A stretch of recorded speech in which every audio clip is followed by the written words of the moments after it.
¿Qué le va a hacer? Y que tienen que ver con los comportamientos de los precios para este cierre del año, donde hay una escalada con los productos más sensibles, los que tienen que ver con la canasta alimentaria, con los de mayor consumo por la población, a la noticia de que sube alrededor del 10% la carne, que ya está llegando a los mostradores cordobeses. Se suma también la de otros productos que suelen reemplazar a la carne, como el caso del pollo, que en los últimos 2 meses subió nada más ni nada menos que el 30%, generando esto, tanto en la carne vacuna como en la de pollo, un efecto que tenía que ver con una especie de estancamiento que habían tenido ambos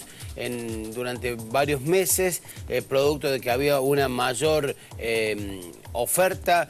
había crecido la producción, había una mayor oferta tanto de vacuna como de pollo, y en los últimos tiempos, empujado por una serie de factores, fundamentalmente que tiene que ver con stock y demás, ha habido este corrimiento hacia arriba en los precios que impacta, como decíamos, duro en la canasta familiar, una canasta familiar que se está viendo afectada por cuestiones elementales como la del pan, ¿no? Que se comercializa 25, 28, 30 pesos el kilo. Lo veíamos los otros días como la gente ha cambiado sus hábitos, entonces ya no va a comprar un cuarto de criollo, medio kilo, 2 tiras de pan, 1 kilo de pan, sino va con el billetito, con 10 pesos, con 5 pesos, con 20 pesos, y deme hasta donde me alcance. Y inclusive la modalidad de que,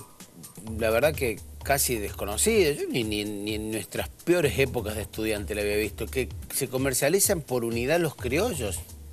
Los criollos siempre se comercializaron por peso, o sea, un cuarto, medio kilo, 1 kilo. O sea, deme 2 criollos, deme 1 criollo y demás, porque la verdad que el precio ya por unidad es alto, ¿no? Y esto forma parte de un fenómeno que se llama inflación,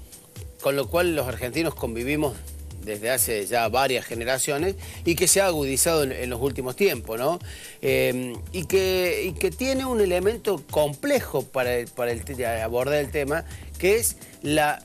férrea negativa del gobierno nacional a admitir de que existe el problema, y fundamentalmente tanto partiendo de los números oficiales de las estadísticas como de los posicionamientos políticos de sus principales funcionarios, como el caso del secretario de Comercio Interior, Guillermo Moreno, que insiste en que no existe este tema de la inflación.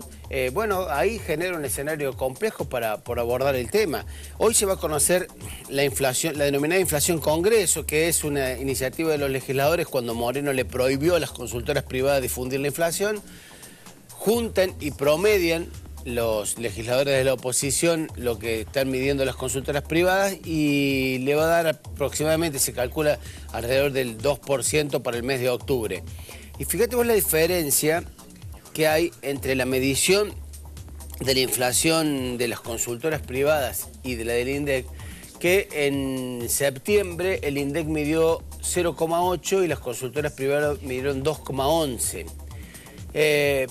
Parecen porcentajes muy chiquitos, muy escuetos, pero está representando prácticamente el triple de lo que el gobierno oficialmente reconoce como inflación, es lo que está ocurriendo en la realidad. Y el problema está que, como estamos viendo, digamos, ya no es un problema de que suben ciertos elementos de consumo, ciertas cuestiones que tienen que ver con servicios o con elementos de distracción, que no sé, te subió mucho la entrada al cine o determinado producto tecnológico o un aparato celular, una cámara de fotos. No, el problema está en esto que decíamos recién, en lo más elemental, en lo más básico, que es lo que genera el problema social más complicado, porque la inflación es el impuesto más perverso, porque castiga a los que menos tienen, castiga a la población de menores recursos, que tiene esta dificultad para comprar una tira de pan, un bifecito para hacer ahí un vuelta y vuelta a la plancha, ¿no? Entonces, me parece que este es un problema complejo, cuya complejidad más grande es esta, la de la negación, ¿no? Esto que veníamos hablando estos últimos días, de cómo las autoridades niegan fenómenos muy evidentes, que están palpables, temas como ayer el secretario de Seguridad diciendo que era muy eficiente el combate contra el narcotráfico en la Argentina, cuando todos los indicadores sostienen y aseguran que el narcotráfico es un fenómeno que se ha instalado como un flagelo violento, sangriento en la Argentina, fundamentalmente en los últimos tiempos, justamente por las faltas de políticas efectivas del Estado Nacional y en algunos casos de los estados provinciales, como está ocurriendo en la provincia de Córdoba, para enfrentar el tema. La negación en este caso funciona como un elemento que puede servir políticamente a corto plazo, pero que a largo plazo genera el problema de que al no reconocer que existe una dificultad es muy difícil superarla, ¿no? Gracias, Roberto. Nos vemos mañana. 8 de la mañana, 1 minuto, noticias.